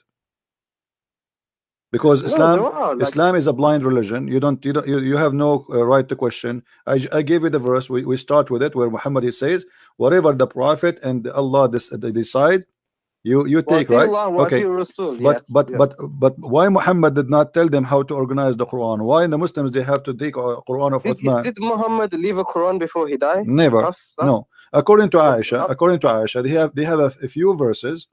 The Quran of Hafsa, you know, there's many stories about burning many Quran, etc. by Uthman. But however, that will destroy Islam again, because if the Quran is preserved as Allah He promised, وَأَنَّ لَهُ لَحَافِظُونَ, then the Quran is burned, that will be stupid again, proving Muhammad to be false prophet. It's just a physical. No, because not only no, you see, not physical, because simply, do you have the other? Not the one is not physical. You don't have both, so it's gone. No, so, do you remember the story of the goat who ate the Quran? Yes, the rajam and the breastfeeding. The breastfeeding and yeah. So here, the hadith confirmed to us that there is a goat while Muhammad was in his death bed. Everybody is busy, and this makes sense, you know. People, important man, he dies, so everybody is busy. A lot of people coming, and now Aisha, she said, the verse of stoning and the breastfeeding for an adult 10 times was revealed, and the paper was with me under my pillow. When the Messenger of Allah died, we were preoccupied with his death, and a tam sheep came and ate it. How we can? So nobody read this verse before. No one memorized this verse. Do you know it? No. For me, to be honest with you, if I know this goat is going to do that, I will shoot it, because I want to have this verse of a breastfeeding for adults so we can have fun. Me too. You know? Me too, because that would have been good, because then the Muslim would give us the milk. But now, are you still a Muslim or not? I think I am Maliki. I reject all hadith, but you are rejecting the Quran too. Basically, we don't have the Quran, so there is no Quran. Okay, so you are the Muslim. Why you don't say I am out of Islam? You know, announce yourself, denounce Islam, denounce stupidity. Because I still believe in God. You know. Okay, my friend. How you will know Muhammad is a prophet with all the stupid things he said? How you can do that?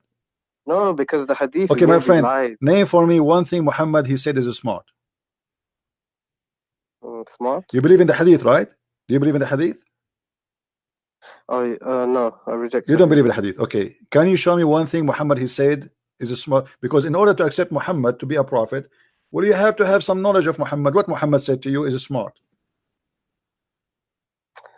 He said, "Be kind to your parents." You know, no, this is not new. In the Bible, it says if you insult your parents, you have to be killed. Even, you know, this is how bad it is. You know, I'm sure he would say something smart. I'm just thinking. Like what? Let me show you. Let me show you how smart your prophet. A man who is a man who is a blind. A man who is a blind. There's a guy who he came to Muhammad. Came to Muhammad. And he ordered his wife to cover themselves. And they said to him, but he is blind. Why you want to cover ourselves? He said, I know he's blind, but are you blind too? This is Sahih? For sure it's Sahih. Why would Muslims keep this in their books? Like for all these years, did they not reject this? My friend, ask yourself the same question. Why you still believe in Muhammad now? He's a prophet. I reject these hadith. No, but you reject this hadith, but you did not reject Muhammad yet. Why? Ask yourself the same question. There's nothing. You have nothing about him left. Listen. What you are doing. With my respect to you, you have nothing left of Muhammad. You said you reject the Quran. You accept the Quran. The Quran is full of fairy tale stories and stupidity. The hadith is rejected. So what is left for you about Muhammad? Your Muhammad is coming from where? Muhammad is just a messenger. He's not. This is another question. Messenger about what? Where is the message? In order to accept him to be a messenger, Where is the message? Where we can find the message of Muhammad for you? If you take away the man and the book, you have nothing left. My friend, you are trying to avoid, you see, you're trying to avoid to answer the question. No, I agree, because now you have made me realize. So where is Muhammad for you? Why you say I still believe in Muhammad? The Sirah. The Sirah is more full of garbage. I mean, the Sirah is the most horrible. The biography of Muhammad is Ibn Hisham, they write about Muhammad Ali. My friend, you see, Ibn Hisham, when he wrote his Sirah, he said that anything is not suitable for the Prophet, we take it off. And now after the filter, still Muhammad looks so bad, so disgusting. So now where you got your Prophet from? You want to believe in Muhammad. Where you want to get him from? The books of Sirah is a joke, full of garbage about Muhammad. The book of Hadith is full of garbage. Like, maybe Kuffar, after he died, they made up bad stories about him to mislead. Like Shaitan can, make people tell lies in the Hadith. This is why. This is not my problem now. You have a problem, my friend. You are still saying Muhammad is a prophet. He's a prophet. Okay, what is a prophecy for Muhammad? Well, a prophecy. In order to call somebody prophet, you have to be a prophet. In order to call you dentist, you have to work in teeth. What prophecy did he say? Let me think. Let me make a prophecy. As long as you're thinking, let me tell you. By the way, I'm a prophet too. Quran, it says the Quran, the Romans are gonna win the war. Whatever that prophecy. That is stupid prophecy. Let me tell you why. The Roman is fighting with the Persian for 300 years. Yes. So the war will not stop until one of them will be victorious. And look what happened. Muhammad, he said, Muhammad, he made a mistake. The luck is not helping him. He said, "Fi bid'a sinin." Bid'a is a 3 to 9.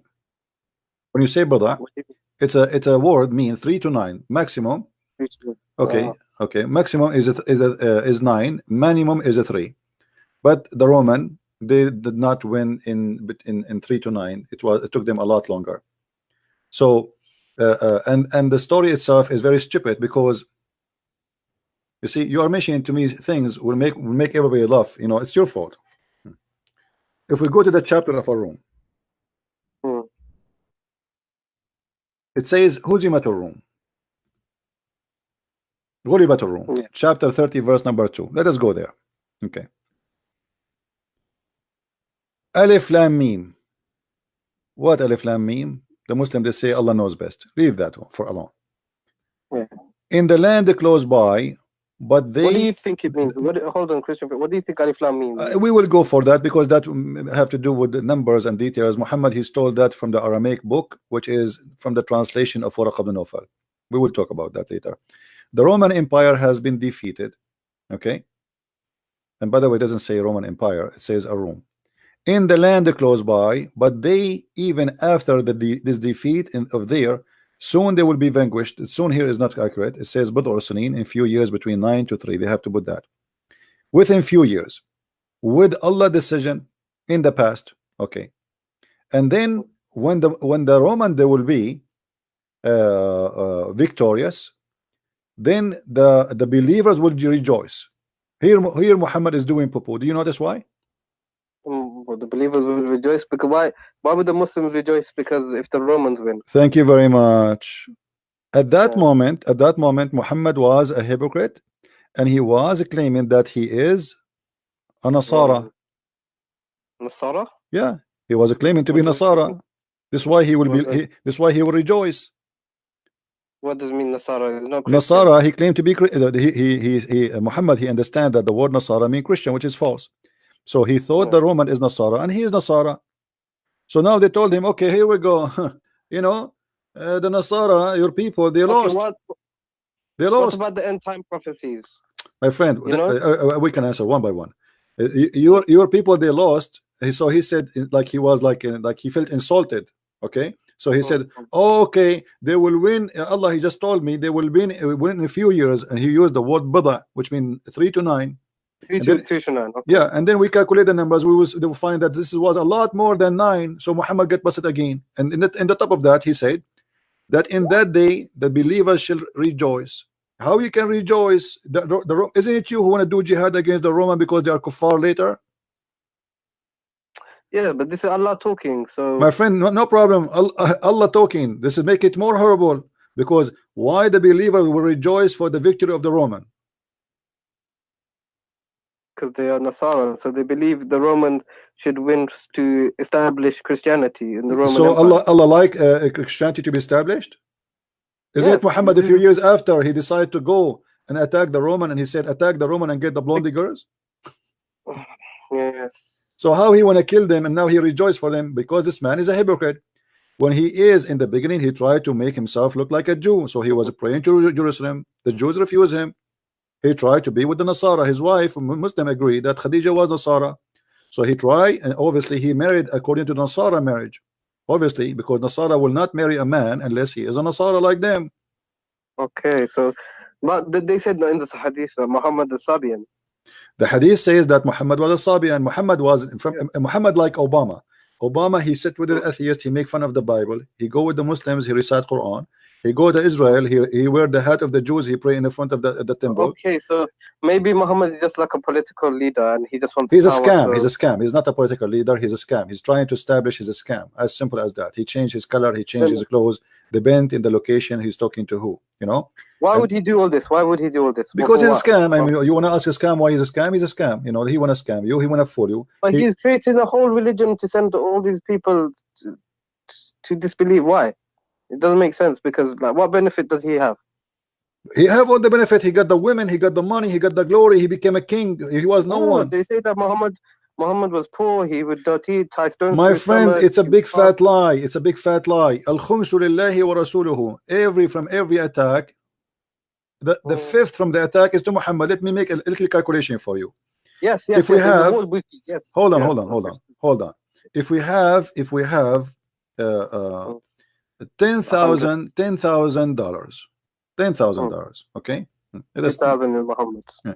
$10,000 is the money the Muslims they were able to steal from the Jewish attack or Quraysh attack. Okay, right. If Muhammad will take the fifth, let us say there's 10,000 soldier, 10,000 fighter. Okay. If Muhammad he took the fifth, what is the fifth of 10,000? 2,000. 2,000, right? Okay. 2,000 to Muhammad alone. Yeah, 8,000 left over between the 10,000 armies. It's not really fair. Now, but this is because now listen. Now, if we divide the rest, that will be 8,000 on 10,000 people. That's mean each one of them he did receive less than 80 cents. Right. Muhammad he took 2,000. You know, 2,000 for his pocket alone. They'll get about 800 each or something like that. Yeah. What 800? If you divide the 10,000 between, oh no, you're right. No, 8 cents. Yeah, this is stupid. This is not fair. 80 cents. They will take 80 cents each. So how they say Muhammad was poor? What is the poor? What did he do with the money? If Muhammad, my friend, what he do with the money? The Muslim they lie to us. They say Muhammad, Aisha, she received 100,000 piece of gold as a gift for her marriage, you know, occasion. Aisha, she insists that Muhammad, when he come to the house, only there they send the gift. People send gift non-stop. That's a lie. Imagine you. Do you accept really? Hold on. Use your logic. Wait, hold on. Listen. Use your logic. Do you think really that Muhammad is a leader of more than 100,000 people, fighters, including their family, which means that we did not add the number of the family, and then Muhammad himself he have no food, and Muhammad himself have no money, but yet he have 13 wives, he have tons of slaves to feed, and he have the fifth from every attack. And the Muslim he cannot even come to Muhammad without paying him in a private consultation. Really? Sure, the Quran says that. You don't know that? Oh yeah, I did. Oh yeah, I remember. Yeah. You cannot meet with Muhammad. If I am Muhammad now, the meter will be charging. You know, your bill will be like a $2,000 already. You know, so if you want to meet with Muhammad, before you meet with him, Muhammad, imagine Allah, he made a verse like this. Why would people follow him then? Why would people, if they are poor themselves? My friend, who follow him? You know, the one who follow Muhammad as the gang, Sa'alik. Have you ever heard of Sa'alik? Yeah, the people who raided the caravans. Yeah, those are the Sa'alik. He wrote a letter to the Sa'alik of Tuhama, saying to them, Assalamu alaikum wa rahmatullahi wa barakatuh min Muhammadin, etc. to the Sa'alik. If you obey me, if you join me, you have my protection. If you make me your leader. Sa'alik, the outlaw. Like in America, they show you outlaw, a bunch of bandit thieves. Yeah, bandits. Those are the one who joined Muhammad, and this is the one who scared the hell of everybody around him. And those are criminals. They are tough. This is what they do for a living. Okay. You know, if you have, if I bring to you now 10 men from the Italian mafia, and we are 50 good men, who is the one who will scare who? The criminals. They are criminals. They don't have any ethic. So Muhammad, he used them, and he's about money. They like that. So he told them. This reminds me of the jizya, because I was thinking about jizya. Why do we charge the Christians and Jews for jizya? And now that you tell me this, it makes sense. It's all about the money. Yeah, the jizya. I see. Muhammad, he wanted the jizya because he wanted to make money. If he cared for God, he should not allow the Christians. Yeah. If I am a prophet who is fighting kufr, how I accept the Christian to worship the wrong God just by paying me money? Do Allah need money? You know? No. That's false. Anyway, my friend, I invite you to say Islam is a false religion right now, and I invite you to accept the Messiah if you wish to do so. Choose one of them. Which one you want to do? Which one you want to do first? I think I want to study a bit more. But don't you want to denounce Islam first, to say Islam is false first? I don't know, because I already said, like, I'm iffy about the Quran and I reject the Hadith. But so you are out of Islam. So thank you very much. You are out of Islam. I'm so happy for you. Feel free to call me anytime you want. We will give a chance for more callers to call. You know. Yeah, because I wanted to talk a different debate. Okay, you can text me next time if you want to talk. Okay. You can text me. I don't text people. I text you back because you said to me you want to talk to me. That's why I do. All right. Okay, I'll text you. Feel free to call me anytime. No problem. Thank you. Now I see some Muslims in the text. They are calling us bad words. Why you don't call me, my friend? Who is the Muslim wanna call me?